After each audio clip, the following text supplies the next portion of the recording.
Bismillahirrahmanirrahim.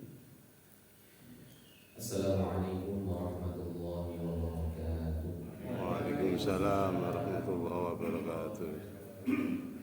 Innal hamdalillah nahmaduhu wa nasta'inuhu wa nastaghfiruh wa na'udzu billahi min shururi anfusina wa min sayyiati a'malina.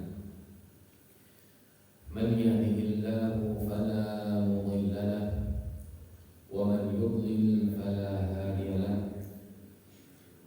Asyhadu an la ilaha illallah wa asyhadu anna Muhammadan 'abduhu wa rasuluh.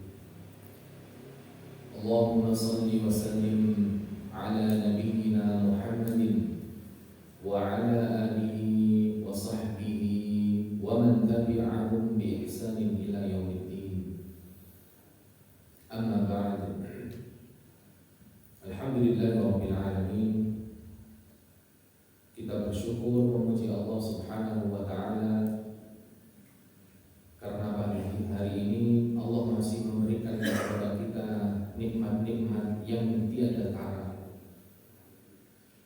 yang apabila kita berkehendak untuk menghitungnya, kita pun tidak mampu menghitungnya. Saking banyaknya nikmat Allah tersebut. Namun Allah menyindir manusia di dalam Al-Quran. Kenapa manusia itu diberi nikmat sebegitu banyak, namun jarang sekali ada yang bersyukur kepada Allah. Seolah-olah nikmat yang Allah berikan tiap hari itu adalah kewajiban Allah. Kalau kita tidak dikasih sehat, kita menuntut, kenapa aku tidak dikasih sehat? Kenapa aku tidak bisa membuka mata? Kenapa aku tidak bisa bernafas? Seolah-olah itu kewajiban Allah.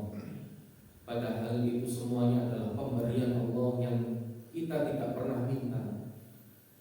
Allah berfirman di dalam surah Ibrahim, A'udzu billahi minasyaitonir rajim. Wa in ta'uddu ni'matallahi la tuhsuha. Innal insana ladzalumun kafar. Jika engkau ingin menghitung nikmat-nikmat Allah, engkau tidak akan bisa menghitungnya. Sungguh manusia itu sangat zalim dan sangat jarang bersyukur. Maka marilah Bapak Ibu sekalian, kita sering-sering mengucap dengan lisan kita alhamdulillah, karena semua yang kita miliki adalah pemberian dari Allah yang patut disyukuri. Dan kita meyakini dari hati kita paling dalam, semua ini milik Allah, dan kita tambah amal dan ketaatan kita untuk bersyukur kepada-Nya. Bapak Ibu sekalian, alhamdulillah Allah masih berikan kita nikmat sehat, iman. Pada pagi hari ini kita bisa bertemu kembali. Bagaimana kabarnya Bapak Ibu sekalian? Alhamdulillah sehat. Mudah-mudahan senantiasa Allah berikan kesehatan, Allah berikan keimanan sampai malaikat maut datang. Mudah-mudahan Allah jemput kita dengan keadaan husnul khotimah. Insyaallah kajian pada pagi hari ini melanjutkan kajian yang kemarin. Kita akan membahas adab kepada anak, dan lanjutan yaitu ilmu tentang anak di dalam shaf jamaah. Insyaallah. Bapak Ibu sekalian dirahmati Allah, alhamdulillah kita berada di bulan apa sekarang? Muharram ya. Tahun berapa? 1445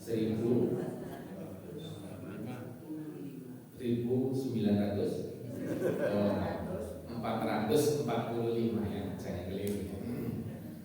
Alhamdulillah Allah masih berikan kita kesempatan bisa memasuki bulan yang spesial ini, bulan Muharram. Dan bulan Muharram termasuk salah satu dari bulan haram, bulan yang sangat mulia, sangat disucikan oleh Allah. Bahkan Rasulullah SAW menamakan bulan ini dengan Syahrullah. Apa artinya? Bulannya Allah.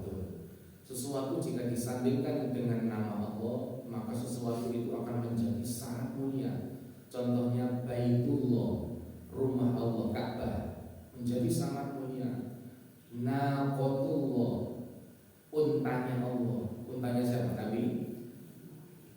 Nabi Muhammad, Nabi Saleh, untanya Allah, Nabi Saleh sangat mulia. Kemudian kalamullah, perkataan Allah, Al-Quran jadi sangat mulia. Maka bulan ini disandarkan langsung dengan nama Allah, Syahrullah, bulannya Allah, dan bulan ini sangat mulia. Bahkan Bapak Ibu sekalian, puasa sunnah di bulan ini itu merupakan jenis ibadah yang paling afdol setelah ibadah puasa di bulan Ramadan. Masya Allah, sangat mulia sekali. Namun Bapak Ibu sekalian, sebagaimana yang pernah kami sampaikan kemarin, bulan apa kemarin, yaitu Ibnu Abbas, sahabat mulia Rasulullah SAW, pernah ditanyai 3 hal ya. Amalan apa yang paling afdol? Bulan apa yang paling afdol? Hari apa yang paling afdol? Jawabannya kan dan seperti sebagaimana kita tahu ya, hari yang paling afdol hari Jumat. Bulan yang paling afdol bulan Ramadan. Amalan yang paling afdol sholat tepat pada waktunya. Namun ketika tanya ke Ali bin Abi Thalib, jawabannya beda, ya kan? Amalan yang paling afdol adalah amalan yang diterima. Masih ingat, Masya Allah. Bulan yang paling afdol adalah bulan, nah kali ini lupa, bulan yang di dalamnya kita bertaubat kepada Allah. Nah ini jawabannya Ali bin Abi Thalib. Hari yang paling afdol adalah hari yang ketika kita mati dalam membawa iman, yaitu hari yang paling afdol. Bapak Ibu sekalian, bulan yang paling mulia adalah bulan di mana di dalamnya kita bertaubat kepada Allah. Bulan Muharram adalah momen hijrah. Momen hijrah. Sebagaimana bulan di awal tahun ini 1445 Hijriah ini, mudah-mudahan kita menjadi pribadi yang lebih baik dari tahun-tahun sebelumnya.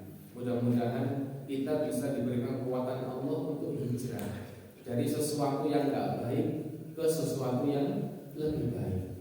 Namun Bapak Ibu sekalian, hijrah itu adalah perbuatan yang agak berat, agak susah. Walaupun demikian, Allah itu paling senang kalau ada orang hijrah.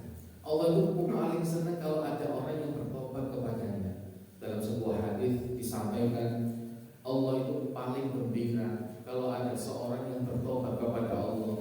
Dan gembiranya Allah itu lebih apa? Lebih besar daripada orang yang di padang pasir bawa unta, bawa makanan minuman, tiba-tiba untanya hilang, dia pasrah, terus aku tak mati ya. Tiba-tiba untanya datang, gembiranya di mana Pak? Sombong sekali ya Allah. Maka Allah lebih gembira kalau ada orang yang bertobat daripada orang yang gembira tadi.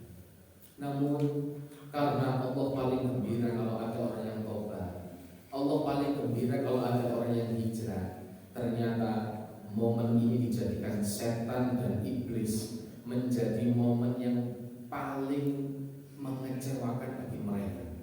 Momen paling menakutkan dan membuat mereka marah itu momen taubat. Kalau ada orang bertobat, orang hijrah, setan itu paling gak senang, iblis paling gak senang. Maka dari itu mereka berusaha sekuat tenaga gimana caranya manusia itu gak mau tobat, gak jadi tobat. Atau di dalam hadis namanya israf, menunda tobat. Menunda tobat itu dosa sendiri teman. Jadi ada amalan yang kalau ditunda itu dosa. Apa itu? Tobat. Allah berfirman, "Wasari'u ila maghfiratin min rabbikum." Cepatlah bertobat. Lah kalau nunda itu dosa sendiri. Jadi sholat jam 12, nunda sholat jam 1. Nah ini termasuk ada kekurangannya. Tapi kalau tobat, nunda tobat itu dosa. Makanya setan kepingin gimana caranya manusia itu nunda tobat. Jadi semua air apa? Habis berdosa, alah si nom ini yang udah cuma tidak ada. Wajar di belakang. Nanti aja lagi sebuah tua nanti. Itu menunda tobat itu adalah perbuatan dosa. Maka Bapak Ibu sekalian, iblis iblis dan setan itu paling marah, paling gak seneng kalau ada orang hijrah atau bertobat. Buktinya, waktu itu ketika orang kafir Quraisy berunding di Darun Najwa, mereka bingung gimana ini para sahabat kok pergi dari Mekah, yaitu hijrah ke Madinah. Tinggal Rasulullah SAW yang belum hijrah. Mereka berunding, enaknya di apa Muhammad ini? Duh, ya Allah, ya Muhammad hijrah ini gimana? Akhirnya mereka berunding. Tiba-tiba datanglah orang yang sangat tua dengan pakaian yang sangat rapi, kemudian dengan penampilan yang berwibawa, tapi sudah tua. Orang itu ditanyai, orang-orang bingung, ini orang tua dari mana? Engkau dari mana wahai Syekh? Syekh itu panggilan untuk orang yang sudah tua. Jadi ada dua ya. Kalau kita manggil Syekh itu bisa jadi dia sudah tua, yang kedua bisa jadi dia ilmunya banyak. Kalau dengan saya panggil Syekh, itu berarti ilmunya banyak, salah ya. Orang-orang manggil Syekh, engkau dari mana? Aku belum pernah melihat. Maka Syekh itu tadi, orang tua tadi mengatakan, aku dari Najd. Najd itu sebuah daerah negeri. Aku kemarin mendengar engkau ada kumpul-kumpul ngomongkan tentang Muhammad. Maka aku ingin datang, mudah-mudahan aku menjadi orang yang bisa memberi nasihat kepada kamu. Orang tua asing, nggak tahu siapa ini. Maka orang kafir Quraisy, di situ ada penolong-penolong Quraisy, bahkan ada pemimpinnya orang Quraisy. Mereka diskusi panjang lebar, enaknya diapa Muhammad ini mau hijrah. Akhirnya muncullah salah satu pendapat yang paling kuat, dan ini pendapat ini dari Abul Aswad. Abul Aswad berkata, gimana kalau kita usir aja Muhammad, sekalian diusir dari negeri kita. Kita nggak peduli dia mau kemana, silakan diusir. Maka kita bisa nyaman di negeri Mekah ini tanpa diganggu dia. Dia itu kalau ada, tuh orang tua sama anak pisah, suami sama istri pisah, nah gitu kan. Terus diusir aja sekalian gitu. Wah, langsung orang tua dari Najd itu berdiri. Enggak, Allah, demi Allah enggak. Oh gitu, sopo ini orang tua ini. Enggak, demi Allah, ini pendapat enggak baik. Apakah kalian tahu lisannya Muhammad itu manis? Kata orang tua. Enggak tahu ya. Lisannya Muhammad itu manis. Kalau dia pergi dari Mekah, habis itu dia nyari pasukan dengan lisannya dia, terus pasukannya besar menyerang kamu, gimana? Waduh, benar juga ya orang tua ini. Syekh ini benar juga. Wes kasih tahu nggak jadi. Akhirnya muncullah pendapat terkuat yang kedua. Dan ini muncul dari orang bernama Abul Bukhturi. Abul Bukhturi mengatakan, gimana kalau kita ikat Muhammad ini, diikat dengan rantai yang kuat, kita masukkan ke sebuah bangunan, kita kunci pintu sampai dia mati, misalnya kok dikunci di situ. Maka orang tua dari Najd ini berdiri lagi. La Allah, enggak, demi Allah, ini pendapat enggak baik ini. Kalau Muhammad dikunci, diikat, dia bisa lolos dari belakang. Muhammad ini pintar, bisa lolos. Nanti pas dia lolos, dia mengadu ke sahabatnya, mereka semua menghancurkan kamu. Enggak baik ini pendapat, jangan diikat, jangan disekap. Maka bingung mereka, oh ya ini. Maka muncullah pendapat terakhir, dan ini dari orang bernama Amr bin Hisham. Kenapa Amr bin Hisham? Oh enggak kenal. Kalau Abu Jahal kenal? Enggak kenal.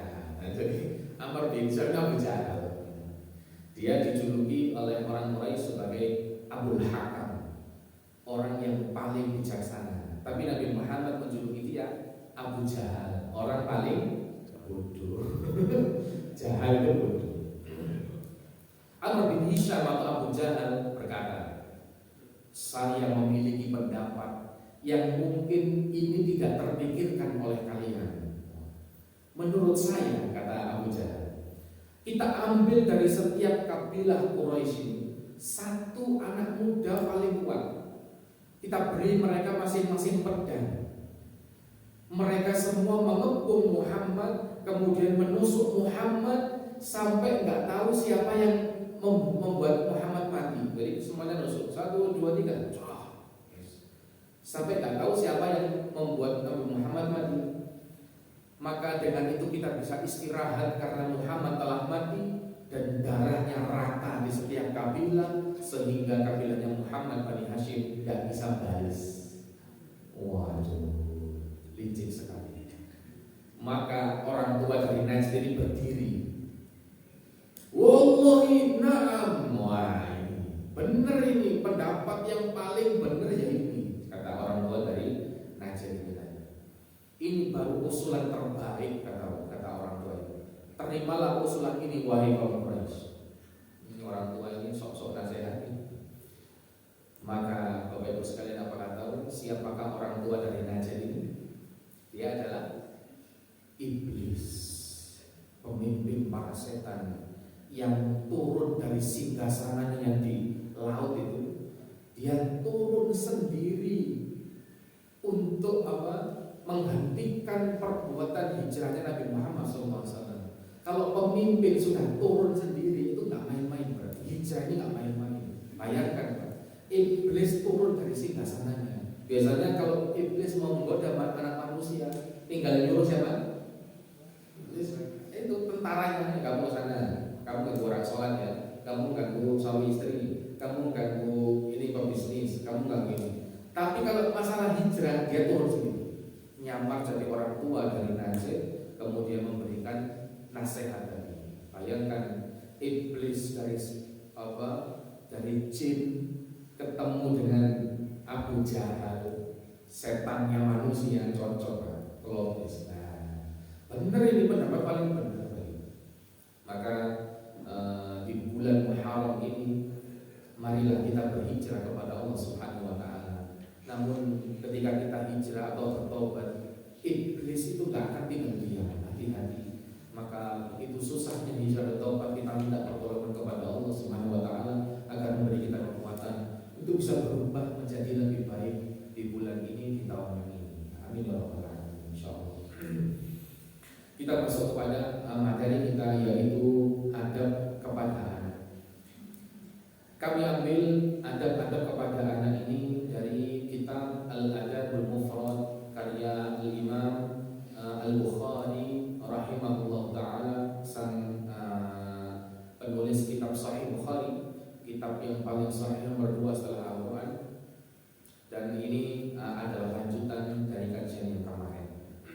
Bapak Ibu sekalian dirahmati Allah, adab yang pertama yaitu punya kasih sayang kepada anak-anak kecil, punya kasih sayang kepada anak kecil. Kemarin telah kita jelaskan gimana sih Rasulullah sikapnya terhadap anak kecil.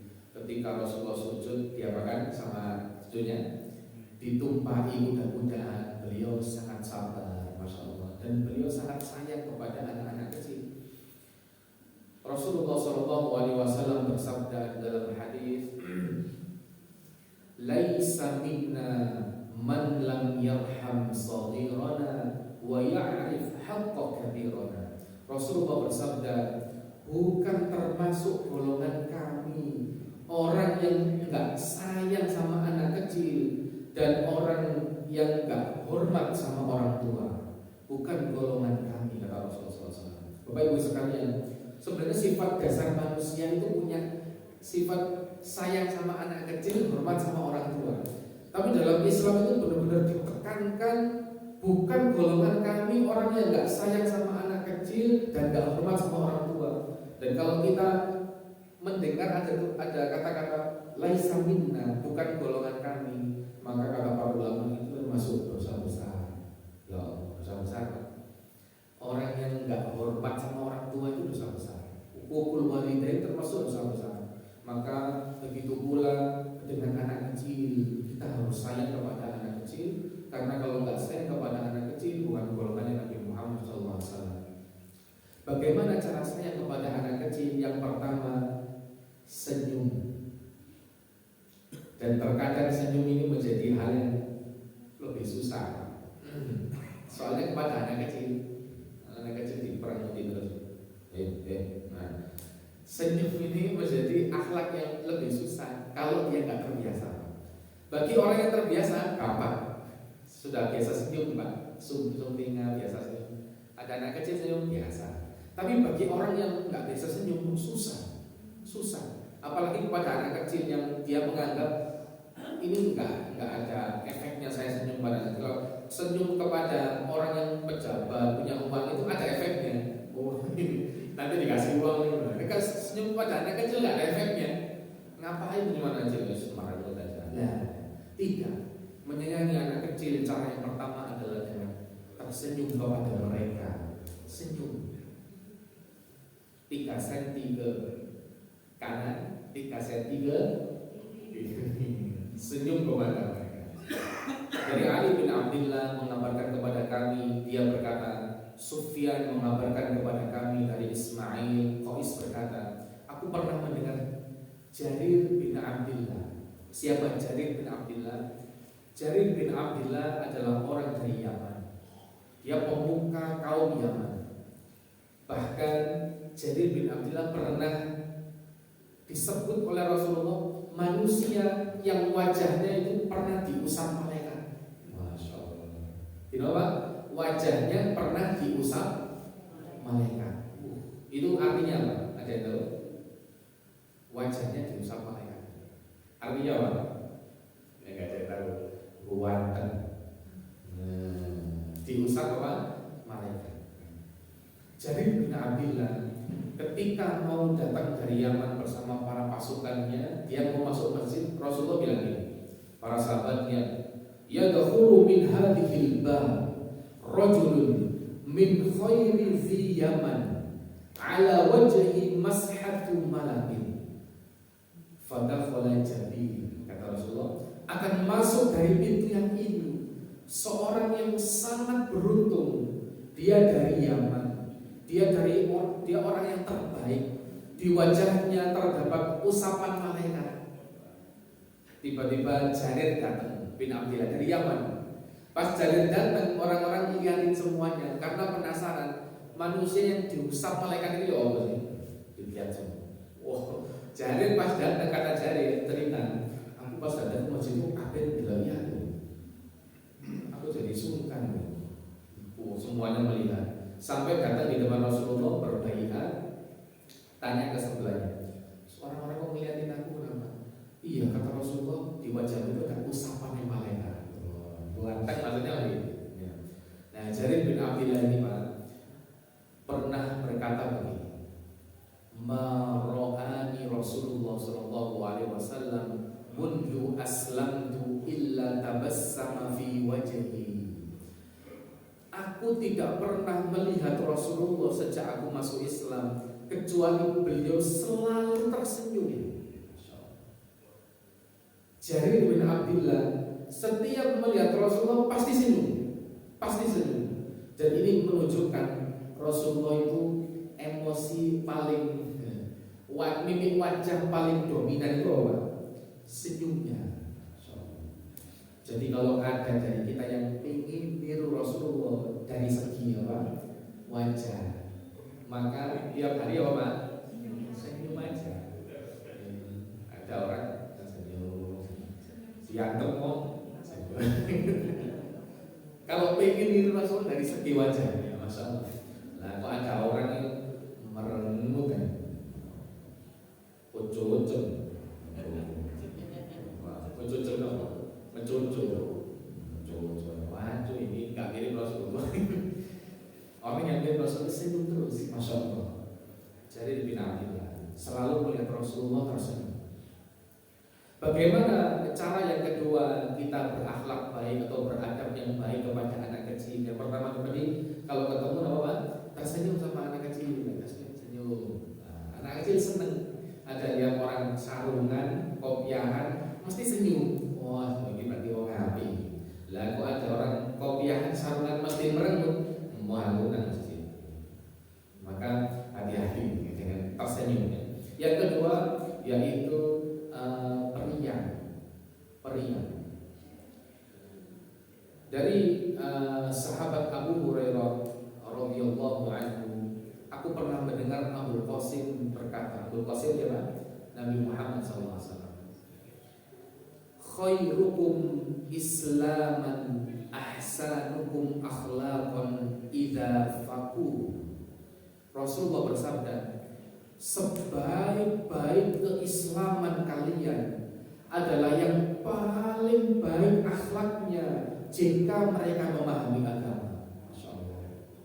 Jadi kita dicap Islam paling baik kata Rasulullah. Itu kalau akhlak kita paling baik, bukan paling seragam sholatnya, bukan paling rutin zikirnya, enggak. Yang paling akhlaknya paling baik, sama orang senyum, sama anak kecil senyum, akhlaknya baik orang ini. Maka itulah Islam yang paling tinggi, Islam yang paling baik.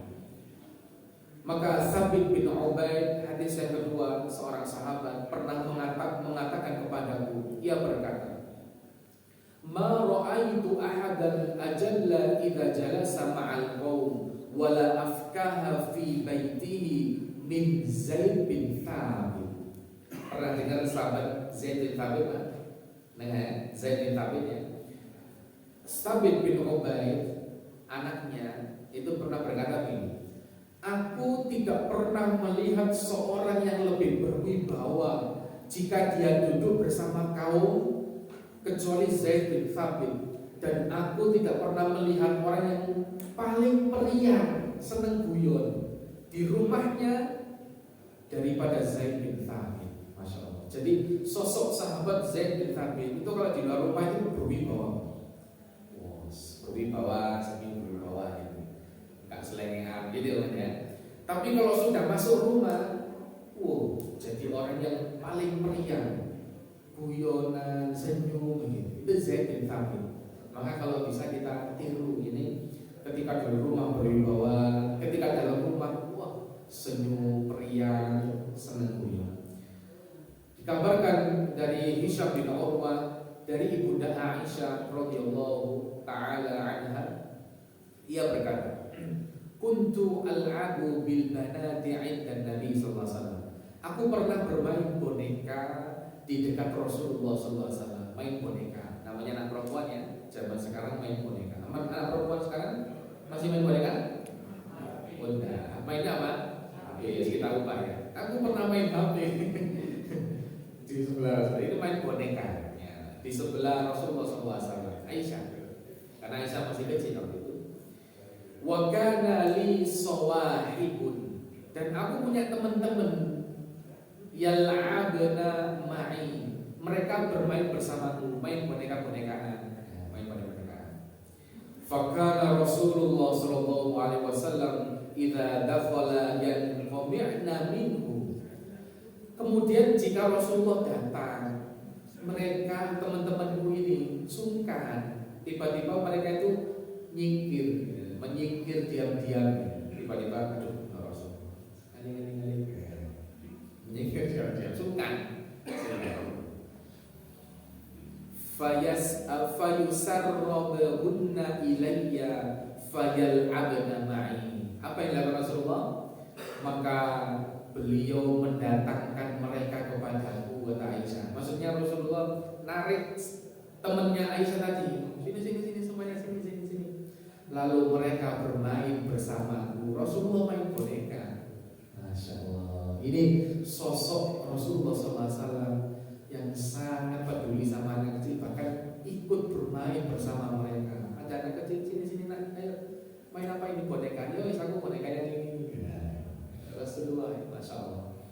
Mari kita contoh pribadi beliau ini kepada anak-anak yang sangat ramah kepada mereka, bahkan ikut bermain bersama mereka.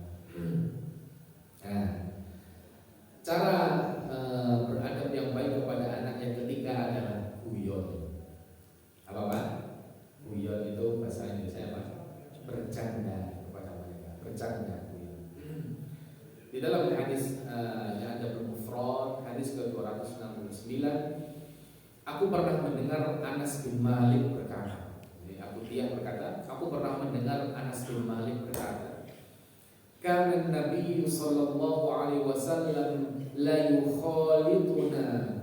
Sungguh Nabi SAW itu benar-benar membaur dengan kami. Waktu itu Anas bin Malik masih kecil, main-main. Rasulullah benar-benar membaur.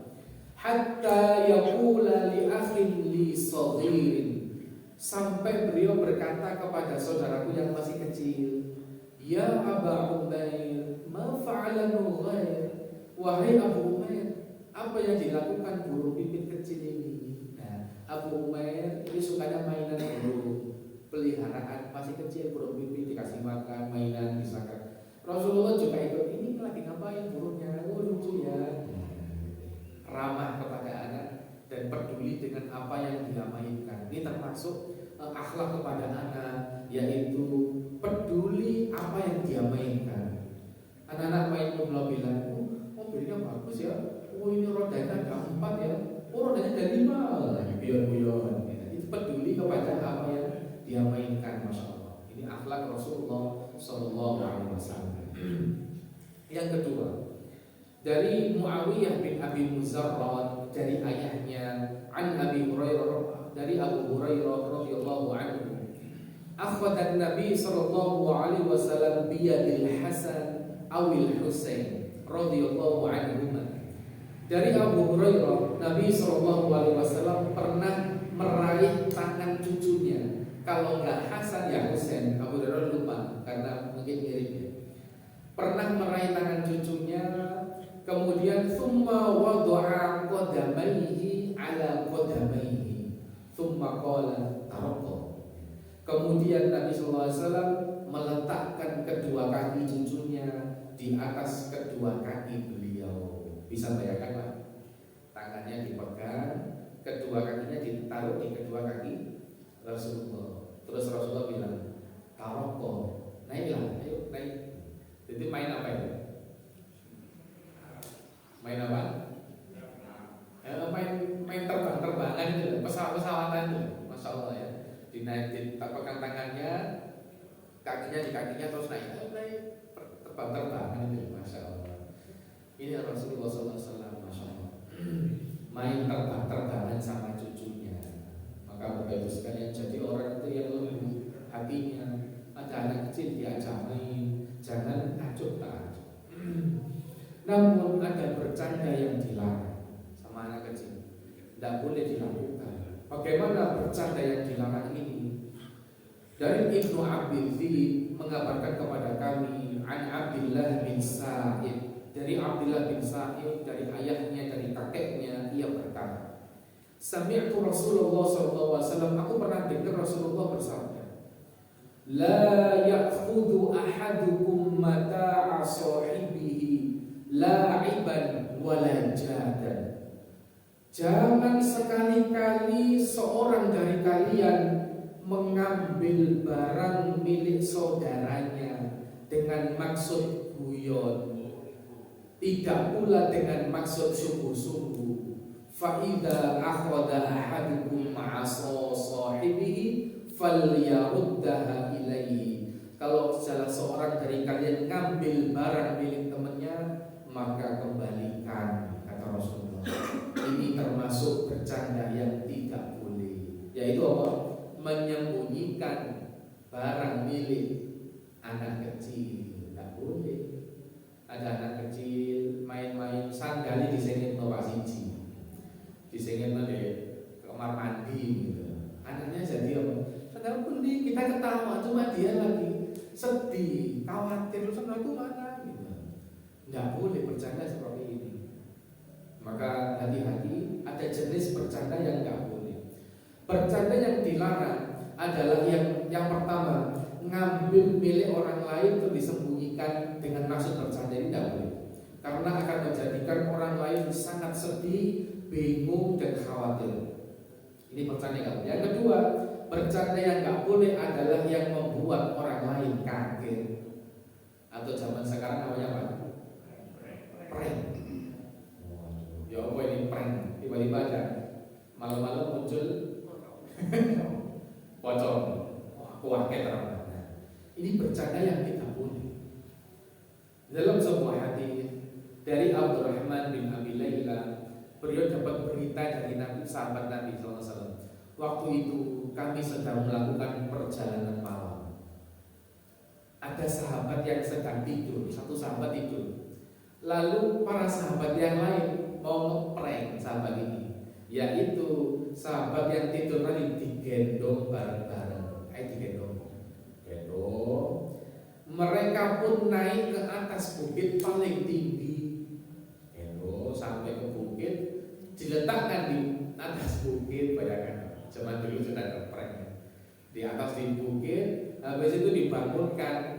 Dia kaget, bingung, tiba-tiba kok aku ada di sini. Nah, maka para sahabat yang lain pun tertawa tertinggal-tinggal, ngeprengnya. Maka Rasulullah SAW ketika melihat hal itu, beliau bersabda, tidak halal bagi seorang muslim menakut-nakuti muslim yang lain. Tidak boleh. Hadis riwayat Abu Dawud. Ini jenis bercanda yang tidak boleh. Tidak boleh kita bercanda nakut-nakuti anak kecil. Anak kecil di prank, lampunya dimatikan, tiba-tiba ada putih-putih. Anak kecilnya takut, tidak boleh. Bercanda sewajarnya saja. Itu cara beradab kepada anak kecil, yaitu bercanda kepada mereka. Yang keempat, adab kepada anak-anak, yaitu yang kelima, yaitu mencium anak kecil. Dari Urwah, dari Aisyah radhiyallahu anha, ia berkata, atuqabbilu jaa a'rabiyyun ila Nabi sallallahu alaihi wasallam. Telah datang seorang Arab Badui menemui Nabi sallallahu alaihi wasallam. Faqala, dia berkata, atuqabbiluna sibyanakum. Wahai Rasulullah, apakah engkau mencium anakmu? Fahanuqabbiluhum.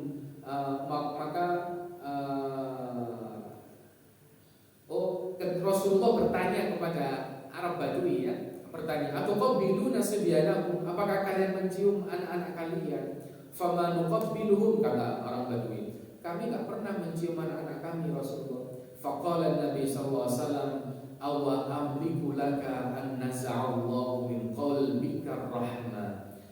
Apakah aku kuasa menahan jika Allah mencabut rasa kasih sayang dari hatimu? Masya Allah.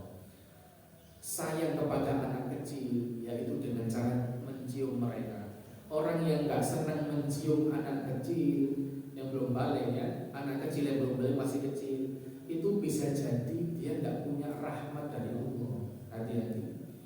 Maka senang-senanglah mencium, jangan ada anak kecil saling dicium. Nah itu perintah Rasulullah. Aku gak bisa menahan kalau Allah mencabut rahmat dari hatimu. Bahkan yang lebih lengkap, dari Abu Salamah bin Abdurrahman, Abu Hurairah berkata, qabbala Rasulullah sallallahu alaihi wasallam Hasan bin Ali wa indahu Aqra'u bin Habis At-Tamimi jalisun. Rasulullah sallallahu alaihi wasallam mencium Hasan putranya Ali, di mana saat itu Aqra' bin Habis sedang duduk.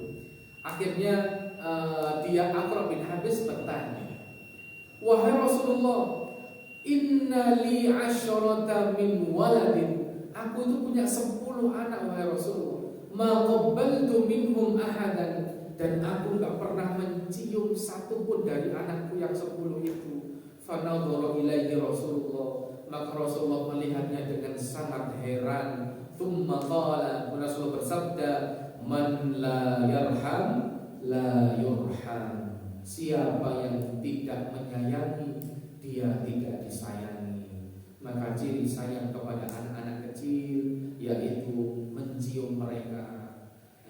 Maka kalau kita sayang kepada mereka, mudah-mudahan Allah pun sayang kepada kita.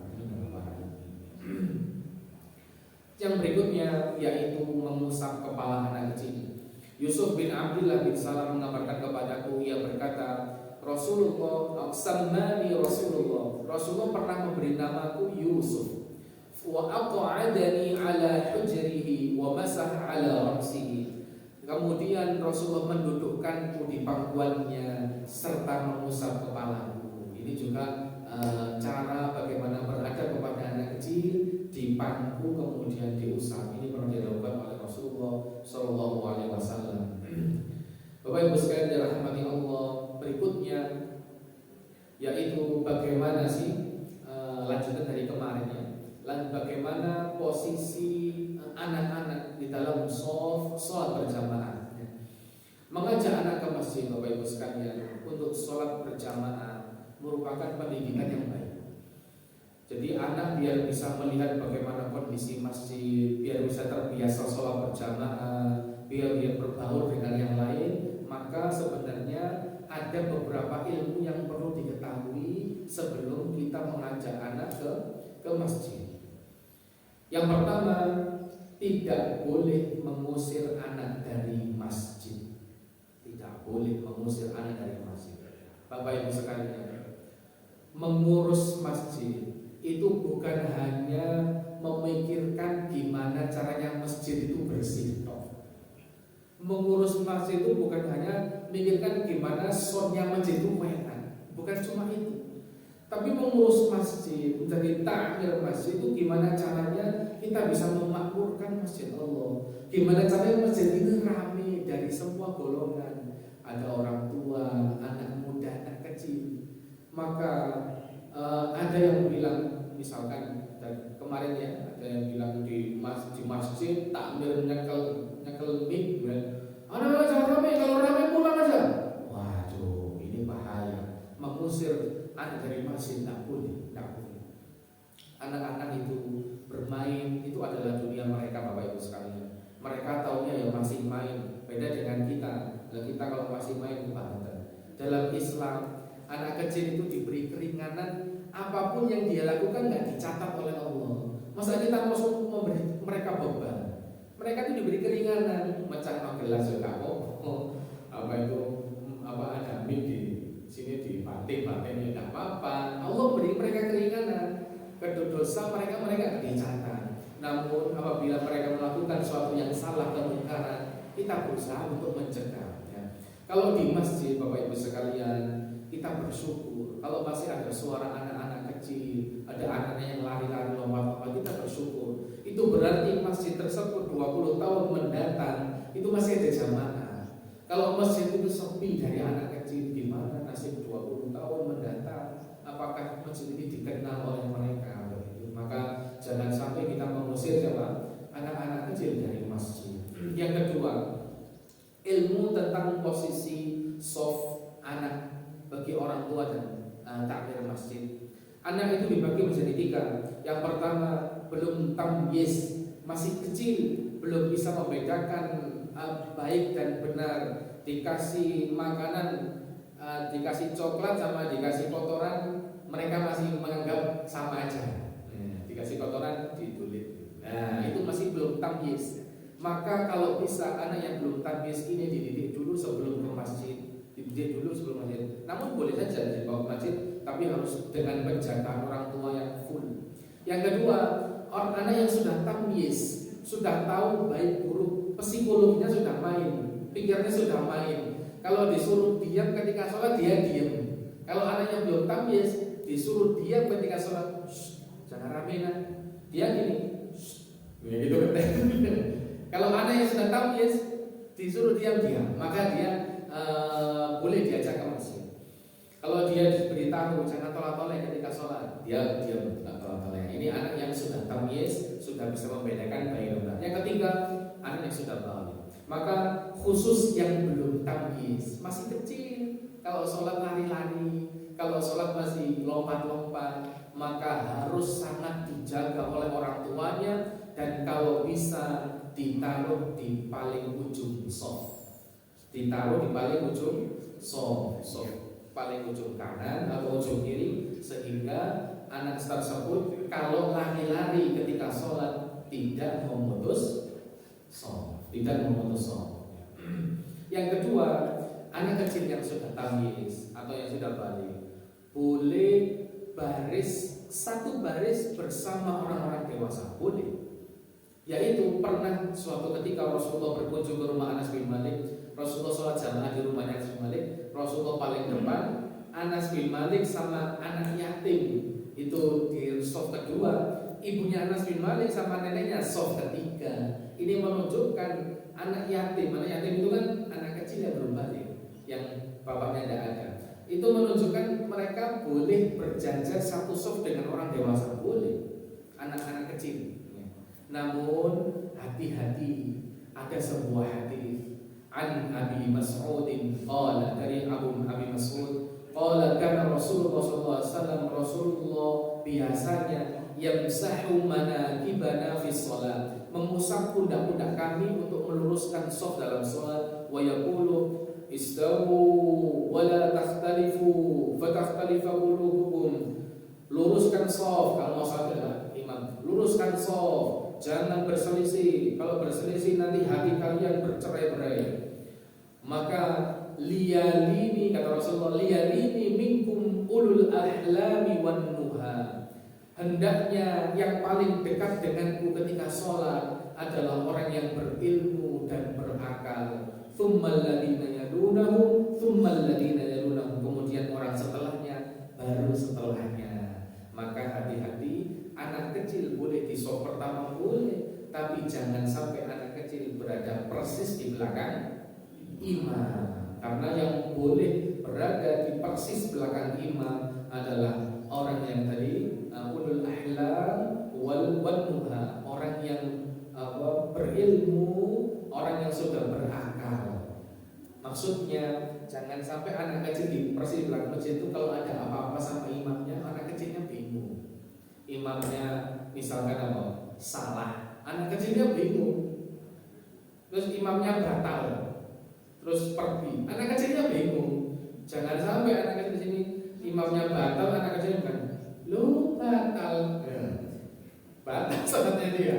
Nanti anak kecil sebelahnya bilang, nggak boleh ngomong sholat, ya, dia juga batal. Yang sebelahnya bilang, diam, sholat ngomong, ya, dia juga batal. Maka jangan sampai anak kecil persis di belakang imam, kalau bisa di paling apa? Paling ujung shaf, paling ujung shaf, begitu. Imam Nawawi mengatakan hadis ini menunjukkan bahwa hendaknya yang didahulukan oleh orang-orang yang lebih utama dalam ilmu dan takwanya di belakang imam persis, lalu setelahnya. Jadi yang berhak di belakang imam persis adalah orang yang berakal, dewasa, dia tahu fikih jamaah, dia bisa menggantikan imam, dia bisa membetulkan imam ketika salah. Maka Bapak Ibu sekalian, urutan shaf yang pertama itu adalah orang yang sudah dewasa, orang yang baik baca Al-Qur'annya, orang yang alim. Maka anak-anak ditaruh di paling ujung shaf kalau shafnya cuma satu. Kalau shaf cuma satu. Namun ada solusi yang berikutnya, yaitu shaf anak boleh ditaruh di paling belakang. Kalau ada anak-anak banyak ya, anak-anak banyak shafnya ditaruh paling belakang. Namun biasanya kalau ditaruh paling belakang dicampur, itu biasanya tambah rame. Maka solusinya ada tiga. Yang pertama, kirim satu atau dua orang utusan untuk bergabung di shaf anak, agar anak-anak tidak terlalu ramai. Jadi ada shaf anak, kirim satu bergabung di sela-sela mereka atau dua orang. Anak-anak jadi suka mau rame, maju. Gitu. Kalau masih tetap rame, masih ada pengajar gurunya di situ, tetap aja rame. Solusinya kedua, yaitu kirim satu orang untuk memantau dari belakang shaf anak-anak ini sambil bawa penggaris. Bawa penggaris. Untuk apa penggaris? Mukul anak? Nggak boleh mukul anak. Mukul lantai. Anak-anak. Dan orang ini nggak sholat ya. Orang-orang sholat, orang ini nggak sholat. Sama kayak satpam dan lain-lain nggak sholat. Nanti kalau sudah sholat baru sholat sendiri. Nah ini tujuannya untuk mengawasi mereka jangan rame. Langsung diam semuanya anak-anak. Kalau ada yang mengawasi. Atau ada solusi yang ketiga, yaitu kalau takmir gak mau ngirim orang, gak ada orang, semua aku pengen sholat jamaah, gak mau. Ya sudah, solusi yang ketiga yaitu pisahkan anak-anak, kemudian maksudnya pisahkan itu jangan dibarengkan, jangan dicampur anak-anak sama anak-anak tambah rame. maka satu-satu pisahkan, masukkan ke soft orang dewasa tertentu. Satu di pojok, satu di sana, satu di tengah. Jadi pisah, nah dipecah. Nah, jadi ada yang di sana, di sana, di sana. Wes, insya Allah nggak kami, insya Allah. Nah itu solusi yang ketiga. Yang berikutnya, waktunya habis kan? Habis. Terakhir, terakhir ya. Tidak boleh mengusir anak dari soft. Dilarang mengusir anak dari soft jika sudah terlanjur dia yang pertama menempati soft tersebut. Kalau dia melakukan hal itu, ada anak kecil duduk di soft pertama, terus dia tarik, jangan sini anak kecil, maka dia mengambil hak anak tersebut. Karena yang paling berhak menempati soft adalah orang yang pertama datang. Orang yang pertama datang itu paling berhak menempati soft. Namun anak kecil memang nggak boleh di belakang imam persis. Misalnya ada di soft mana paling pojok, ditarik sama orang, nggak boleh di sini. Soft anak kecil soft pertama, nggak boleh. Itu sudah haknya anak kecil tersebut. Siapa yang paling duluan, dialah yang berhak menempati soft pertama. Kalau jenengan pengen di soft pertama, ya datanglah lebih awal. Ini juga sindiran bagi orang yang ketika Jumatan datangnya telat, pengen di soft pertama, nggak boleh. Datangnya telat, walaupun itu presiden, soft terakhir, nggak boleh. Pengen soft pertama, ngelangkahi apa? Bahunya orang. Saya soft pertama, wow, wajar, nggak boleh. Itu merampas hak orang. Begitu. Maka hati-hati, ada sebuah hadis. Man sabaqa ila makanin mubahin fahuwa aula bih. Siapa yang lebih dulu bertempat di tempat yang mubah, walaupun itu anak kecil, maka dia lebih utama. La yuqimanna ahadan min majlisihi yajlisa huwa fihi. Jangan ada seorang pun di antara kalian membangunkan orang lain dari tempat duduknya untuk dia duduk di situ. Tidak boleh. Maka walaupun itu anak kecil, Bapak Ibu sekalian, kalau sudah duduk ya sudah, itu hak mereka. Yang penting tidak boleh dekat apa? Imam, tidak boleh dekat imam. Demikian, wallahu a'lam bishawab. Beberapa masih belum kita bahas. Mudah-mudahan insyaallah ada kesempatan lagi kita bahas. Kita tutup, mudah-mudahan jadi ilmu yang bermanfaat. Tutup dengan doa kafaratul majelis. Subhanallahumma wa bihamdika asyhadu an la ilaha illa anta astaghfiruka wa atubu ilaik.